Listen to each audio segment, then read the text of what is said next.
Okay, Andre, how do I find the lure drone? Look for blinking red lights in the water column.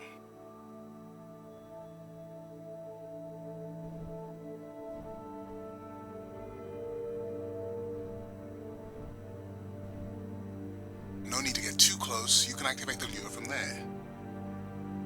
Andre, have you done this before? I haven't, but others have. How long until we can expect the lure to attract a predator? It's hard to say. It's a big ocean. But if you lose patience, I would find some real Atolla jellyfish.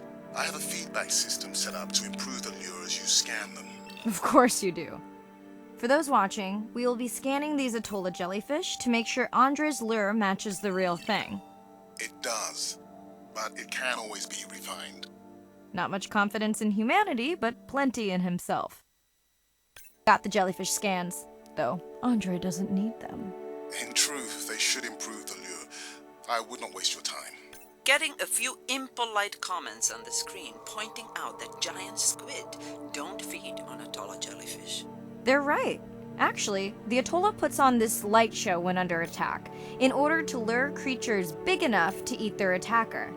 It might have some useful human applications. I think we need more Atolla scans to approve the lure.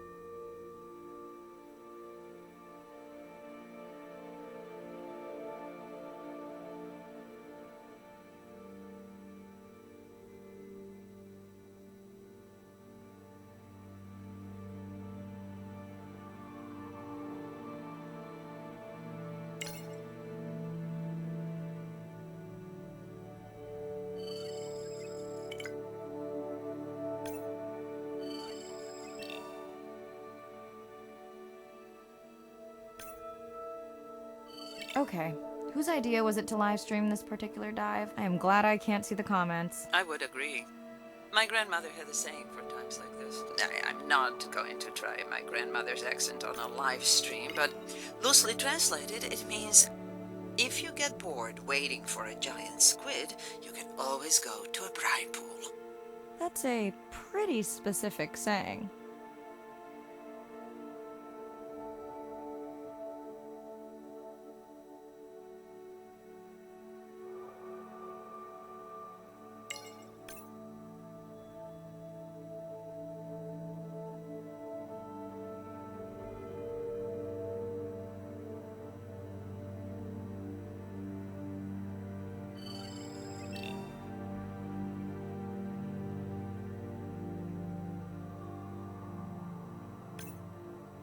I noticed that these atollas were already making their blue alarm before you swam close. Most likely a sign that they have detected predators in the region that threaten them.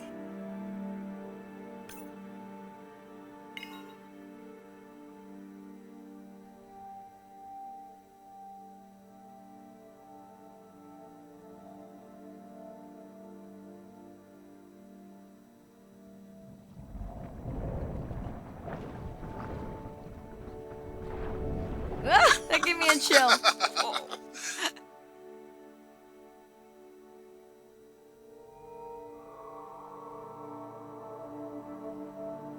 I know how much you enjoyed that, but do you mind if we check out the brine pool before we check on our whale cam?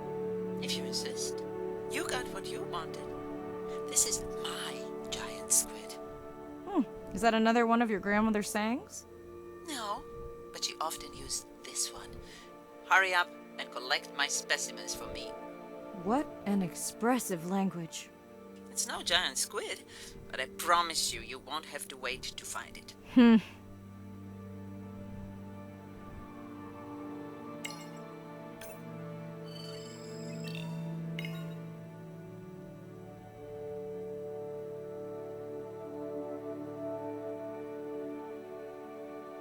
At long last, welcome to the brine pool. I know it's really a salt lake under the ocean, but it looks more like a witch's brew. I have been teasing Arena, but a brine pool is a diverse microenvironment within the ocean.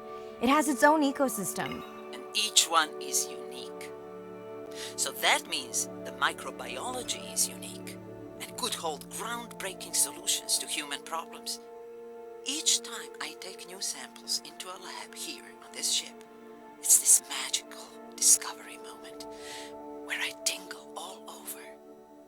I fund my own research so I can pursue what I know to be important. And people ask me, how much money are you going to spend to collect some bacteria at the bottom of the ocean?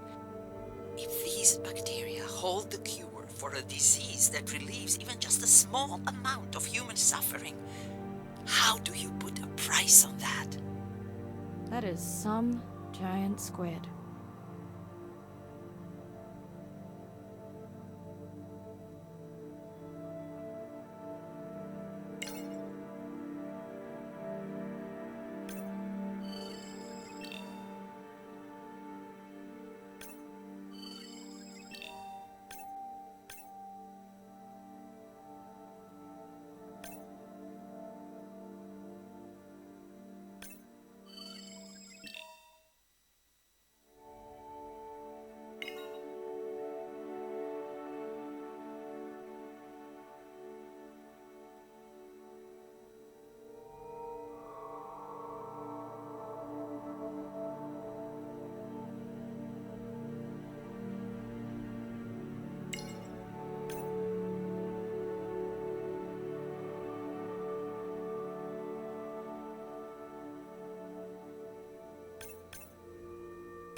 Mirai, pushing your waypoint. Sperm whales are back on the hunt. Look for the drones. They will seek out the sound of the sperm whales and then idle nearby. We hope that today, Andrea's tech will make it possible to document how a sperm whale hunts the giant squid.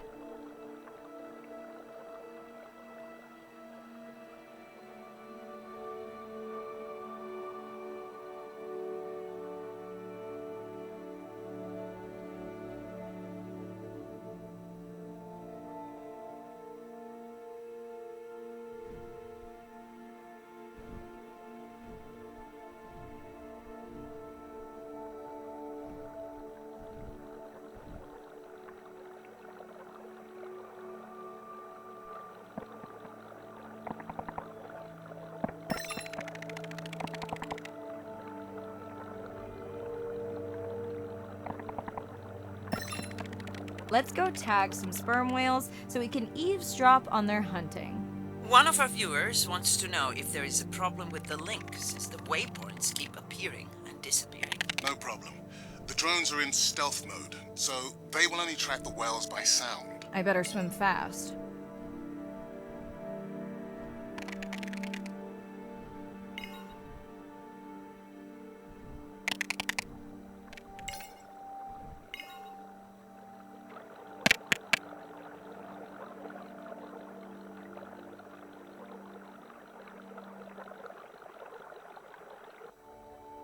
We'll keep good watch over you.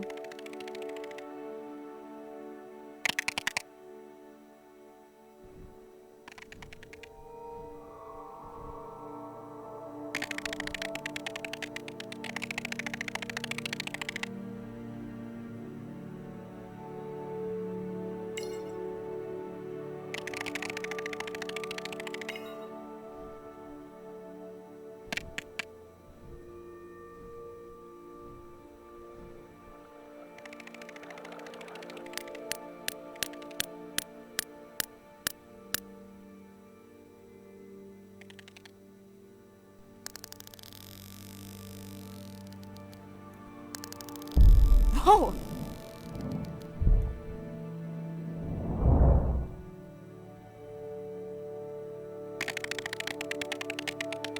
What just happened? I think the squid knocked the camera right off. I had that camera feed in full screen on my visor, and for a second I thought it was lights out for me. Sounds like a good time for the sub to pick you up. Live stream out.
Sound to whales is everything. It's their hands.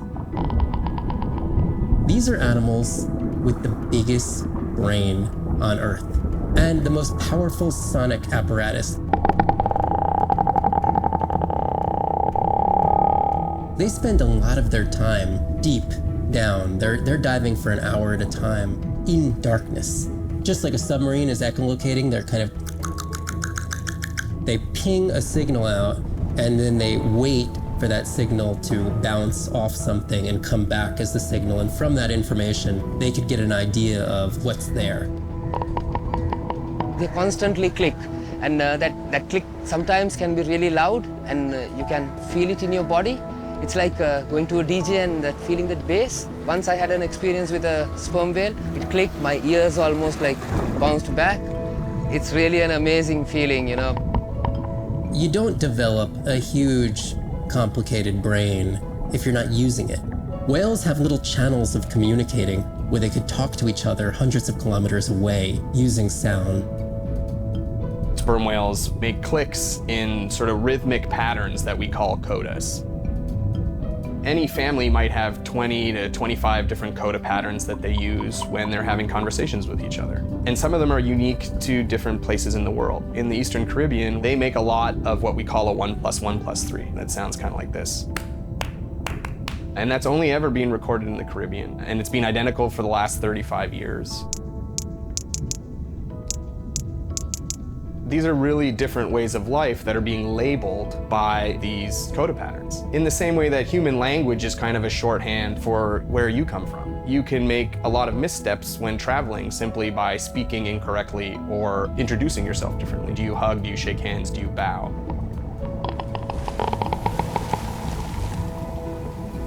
And a growing concern has to do with the noise that we're putting into the ocean. Everything we do impacts everything they're doing. The sound is causing high levels of stress in animals like this. No one wants to live at a rock concert. You can imagine trying to have your home inside an arena while some metal band is playing. And that's increasingly what the ocean feels like.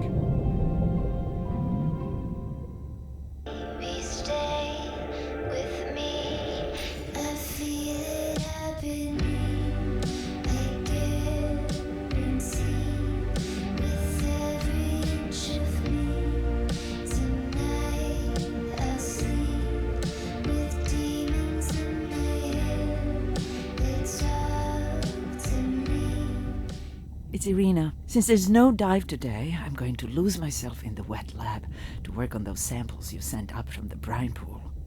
Hey, have you listened to my daughter's track? Interesting, right?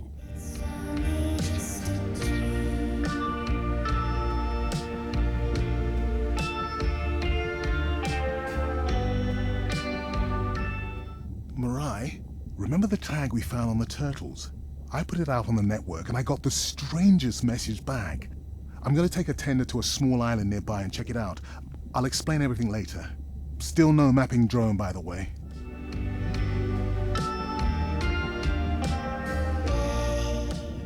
Hey, it's me. Nana didn't qualify for the study. Doctor says we missed the window. Whatever that means. Hard to tell what she remembers now. It's tough. Not sure my head's 100% there with school. Honestly, seems like a waste of money. Anyway, see you.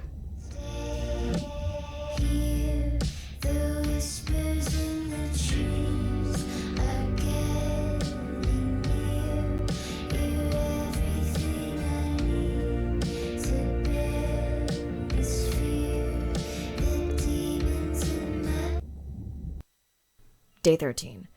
We're in the vents region without a map because of the lost drone. Diving blind, but I know these vents are important to Irina. We tracked a tag from our whale family here. I'm hoping it just fell off, as this would be an unusual place for a whale to be. Andre has the dive suit in safe mode, so I'll have restricted range. Head south to find the clearing for the sub pickup. Check. Ready to dive.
I'm in and okay. Remember, no buoys and no waypoints. I put a simple version of the mapping system on your Manta drone. Now, we won't get your feed live, so we'll hear you, but won't see what you see. I really wish we hadn't lost that mapping drone. Relax. You know I've got this. Of course, but we'll keep unnecessary chatter to a minimum to help you focus. Roger that. No chit-chat. Singing's okay though, right?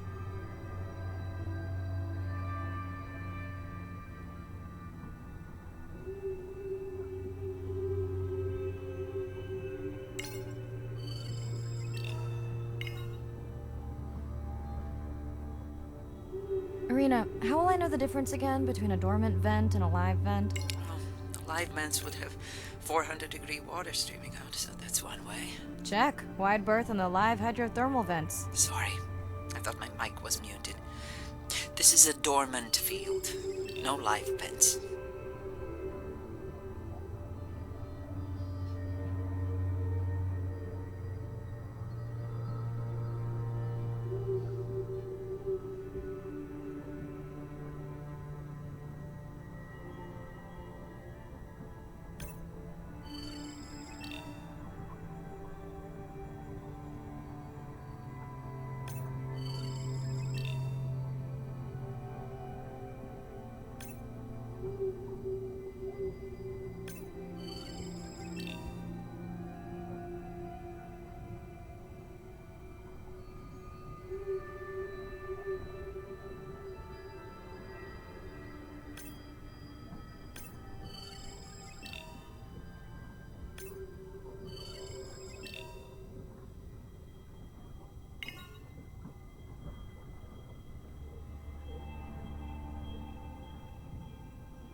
Neither of you are gonna believe this.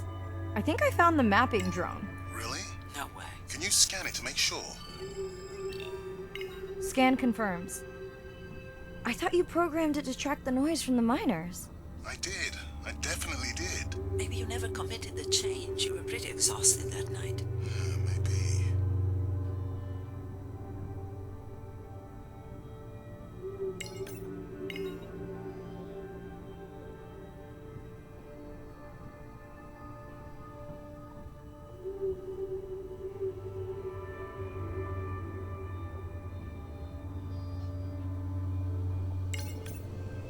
Okay, this dive just keeps getting stranger. How hot did you say that water typically is in a live vent? Is that a joke? No joke. Well, we're down one drone, but discovered an unmapped vent system. Mirai, this is great. I truly believe that these systems are the key to understanding the origins of life. Thank you so much for doing the dive under these conditions. Actually, that might be the answer. What? To why the drone died. We were talking about the origins of life. My mind won't stop if it can't fit all the pieces together. The mapping drone may have cruised too close to the vent. It's got more delicate equipment on its underside that are not rated for anything close to that temperature. You sound almost pleased. Well, it's better to know the flaws so you can fix them. I know we're giving me the silent treatment, but I think I just discovered a new species of octopus. Not sure I can confirm that with just one scan. Sorry, didn't copy that.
Irina, did you expect volcanic activity here? Describe, please. Red? Glowing? Need more? Mirai, I would give that a very wide berth. Like maybe from your sub.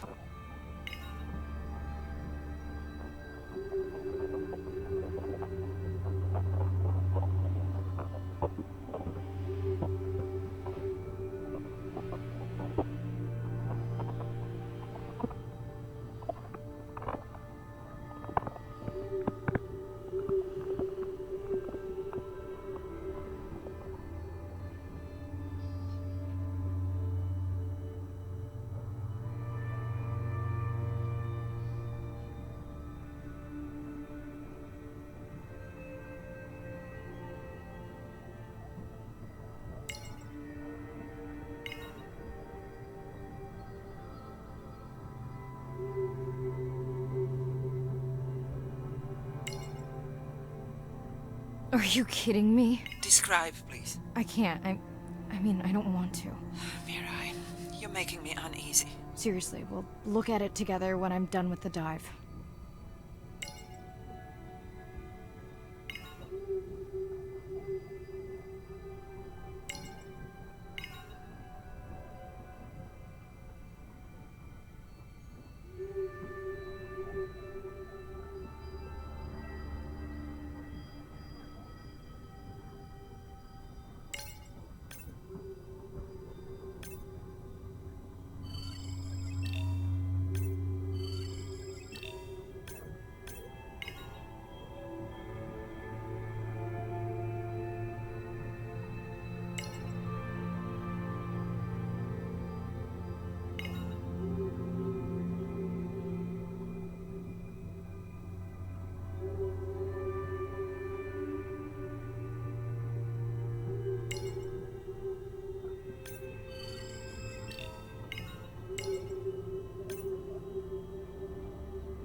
no!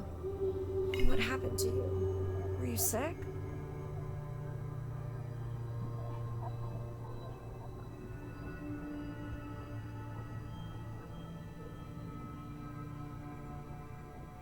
Are you okay? Just getting a few last scans.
And saying goodbye to a friend. Can you send the sub?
Brine pools are amazing habitat. It's a lake on the bottom of the ocean, and it's this surreal seascape. Chemically, each one of them is unique. These brines undoubtedly contain bacteria, archaea, and viruses that are unknown to science. We know that they're incredibly rich in undescribed life forms. They have the perfect cocktail, the perfect recipe for life. These sites aren't just salty, they can be violent, characterized by eruptions and incredibly unstable conditions. So to live in them, you have to not only be hardy, but you have to be able to endure constantly changing conditions, because not one day is the same. The organisms that live there, they undergo a constant biological warfare with each other to dominate the environment, to survive in the system. The biochemicals that they produce to do that biological warfare are applicable to curing diseases like cancer, Alzheimer's. They produce antibiotics and antivirals that can also be used to improve human health. And we drop targets as we go, so we know exactly where we sample. Exploring these habitats is absolutely necessary because the metabolic potential there has the capacity to change the way we think about medicine, to change the way we think about antibiotics, based on our knowledge that we gain from studying these incredible environments in the deep sea.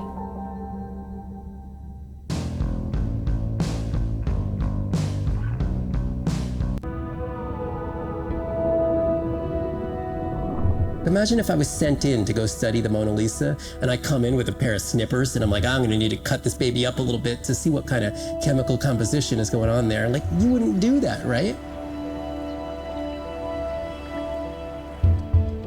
We don't have to kill these animals. We don't have to kill to understand. If we could do a single cell, that means we don't need to kill 20,000 animals to be able to really understand that one. We could do our work much more non-invasively. So we are working this year on a new project to deploy tags on orcas. We need to learn more about the diet and how they use the habitat. So by deploying those tags, we get the information we need. It is the least invasive method, it is suction cups. So it is not a scratch on the whale afterwards, which is something we really like.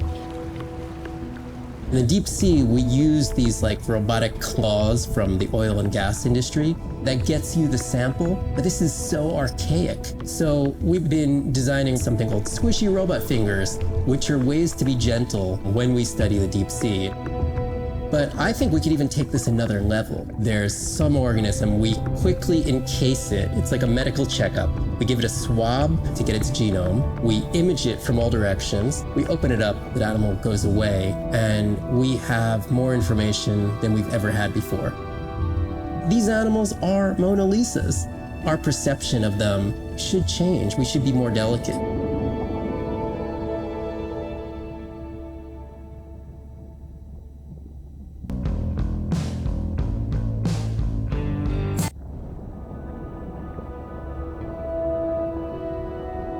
Hydrothermal vents are located on the seabed, often in deep water, but sometimes in shallower water. And they form in areas where new oceanic crust is being formed. You can have 400-degree water here and 2-degree water over here. It's an accelerometer for chemistry, and you can form organic compounds in the absence of biology. Everybody's interested in vents because of the metals, including humans. But the metals are sort of the nuclei for life. When you think about what's required for life, you've got to have an energy source, you've got to have a system that's able to utilize that energy source, and the organisms sort of co-evolve with the rock. And in my mind, that's probably how life originated. There are reservoirs of precious metals in the deep sea, and we do have societal needs for precious metals. It's very short-sighted and dangerous to exploit resources in ecosystems that we don't truly understand how those ecosystems function. Deep sea mining is when people go out and extract minerals from the seafloor.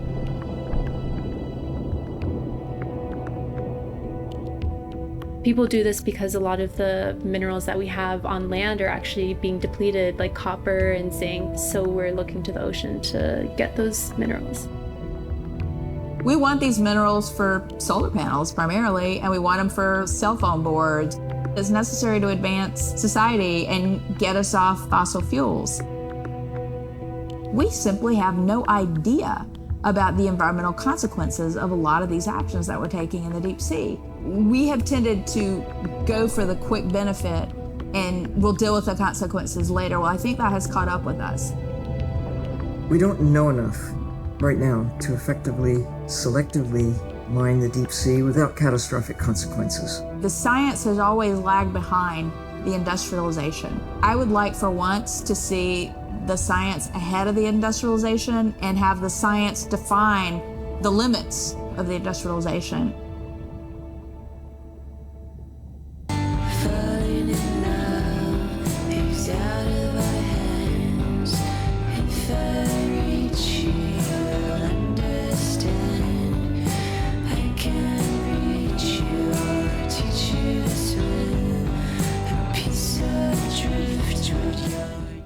We watched the video log from your dive. I'm truly heartsick. I'm furious. Where should we start?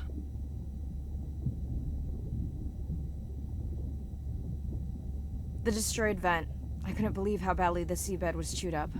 Vents that might have had a fossil record dating back over 1 billion years. And microbial life that doesn't exist anywhere else on the planet. Who knows what cures we've lost. Your drone's a fallen hero, Andre. I think it spooked the miners before they did more damage. If you hadn't been willing to dive without a map, we would never have confirmed they were actively mining.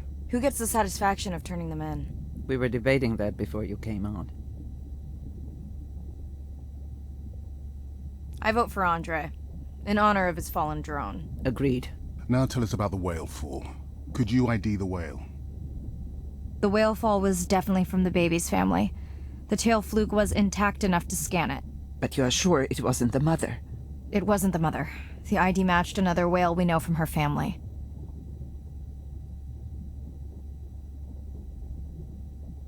but it was an older whale, so it could have been from natural causes. Do you think there's any connection to the miners? They did plenty of damage, but I don't think the whale fall is on them. I can pull out anything from the scan log that might be worth investigating. Already have. Can you turn these into dive objectives? Right. Catch you in a bit.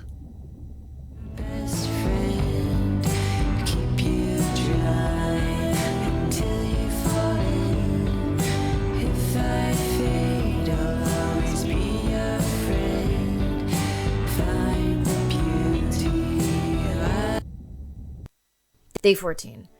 Irina's analysis of the whale fall shows evidence of toxins from a harmful algal bloom. We have to find Andrea and her family and get biosamples.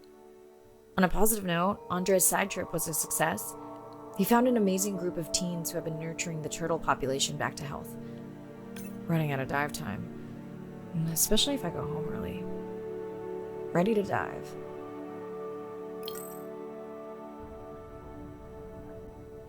I'm in and okay.